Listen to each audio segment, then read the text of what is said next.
In Krishna Avatar, Swami met many people, but why only he selected Arjuna to reveal Bhagavad Gita?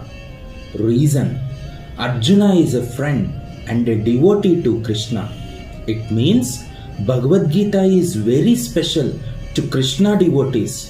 Spiritual people are categorized into three levels.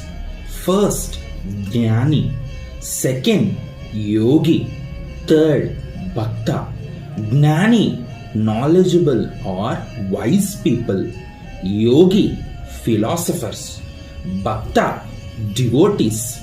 Sharing of divine knowledge had been stopped for a period of time.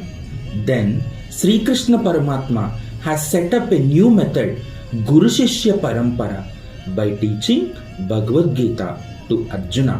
Acharya Krishna Dilip, Hare Krishna.